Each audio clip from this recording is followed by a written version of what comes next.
6 o'clock on this Friday morning. Hi, everyone. A group of Surrey residents are homeless this morning after an overnight fire at a townhouse complex. Flames broke out shortly before midnight in the 8700 block of 159th Street. Several units in the complex have been destroyed. At least 4 people were taken to hospital with minor burns and smoke inhalation. The cause of the fire is under investigation. Emergency social services were called in for the displaced residents.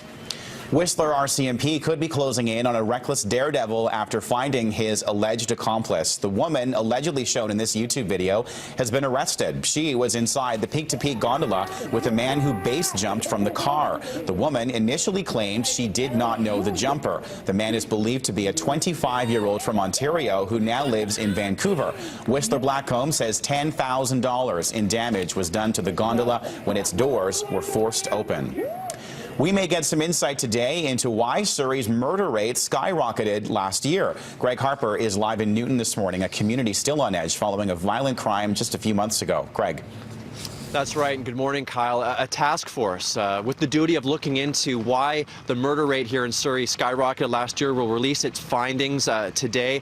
We're here at the Newton Rec Center. Behind me here, a memorial for Julie Pascal remains up. She was at the rec center late December here to pick up her son, only to be beaten to death. And her murder was the record 25th homicide in Surrey last year, and it really heightened the concern about safety within the community, within the city.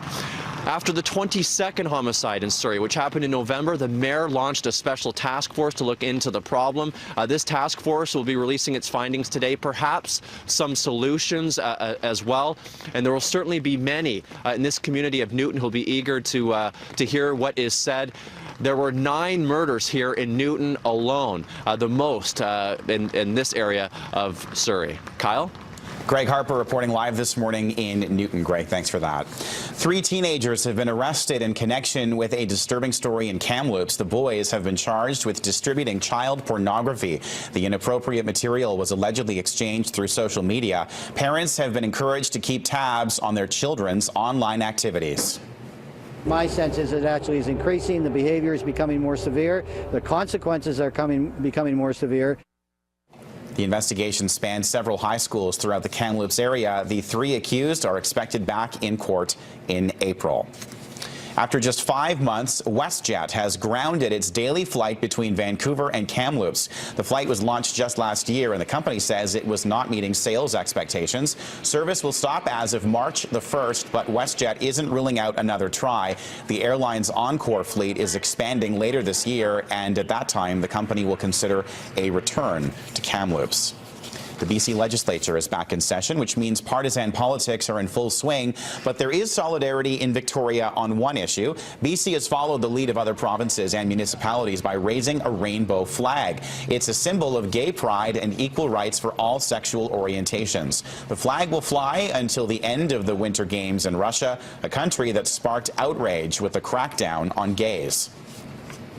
Here in Canada, we have legislation which stops hate crimes, which says you are not allowed to attack people for being who they are. In Russia, unfortunately, they've passed legislation which says you can be criminalized for saying good things about being who you are, for saying it's okay to be a lesbian or gay, bisexual, or transgender. Meanwhile, the pride flag continues to fly at Toronto City Hall. Despite the efforts of Mayor Rob Ford, he unsuccessfully tried to have it taken down.